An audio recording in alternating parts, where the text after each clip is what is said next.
அடிப்படையாக சாதாரண மக்களுக்கு உள்ள எழுதக்கூடிய கேள்வி என்னன்னா, இது போன்ற வழக்குகளில் இந்த மாதிரி புகார் வருது இல்லை, அதில் வந்து பெரும்பாலும் இவங்க டக்குன்னு எஃப்ஐஆர் போட மாட்டேங்கிறாங்க அப்படின்னு சொல்கிறாங்களே. எல்லா வழக்குக்கும் வந்து எஃப்ஐஆர் போடணுமானா இல்லை, பிடிக்கக்கூடிய வழக்குகளுக்கு மட்டும் தான் எஃப்ஐஆர் போடணும்.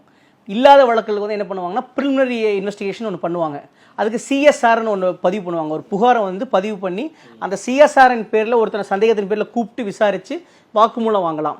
இல்லை எஃப்ஐஆர் பதிவு பண்ணிவிட்டு அவனுக்கு வந்து போலீஸ் சம்மன்ஸ் கொடுத்து கூப்பிட்டு விசாரிக்கலாம். எதுவாக இருந்தாலும் ஒரு ஸ்டேஷனில் ஸ்டேஷன் ஹவுஸ் ஆஃபீஸர்னு ஒருத்தவங்க இருப்பாங்க. அந்த ஸ்டேஷன் ஹவுஸ் ஆஃபீஸர் புகார் வந்த உடனே அதை உரிய பதிவேட்டில் பதிவு பண்ணி அதுக்கப்புறம் தான் இன்வெஸ்டிகேஷன் ஆரம்பிக்க முடியுமே தவிர பதிவுகளே இல்லாமல் ஒரு ஸ்பெஷல் டீம் போட்டு விசாரிக்கவே முடியாது. இதில் வந்து பதிவே பண்ணல.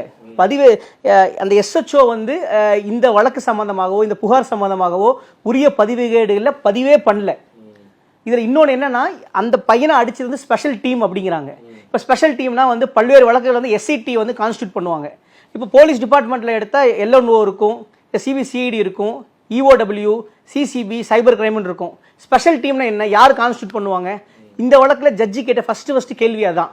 முக்கியமான வழக்குகளை வந்து ஸ்பெஷல் டீம் கான்ஸ்டியூட் பண்ணி எஸ்ஐடி அப்படிம்பாங்க. இந்த மாதிரி இந்த வழக்கில் எதுவுமே பண்ணாமல் அதே தூத்துக்குடியில் இருந்த அதே மஞ்சள் சட்டை மூலமாக வந்து அந்த பையனை கூட்டிகிட்டு போய் கட்டி வச்சு அடிச்சிருக்கிறாங்க. ஸ்பெஷல் டீமுக்கே அடிக்கிற உரிமை கிடையாது.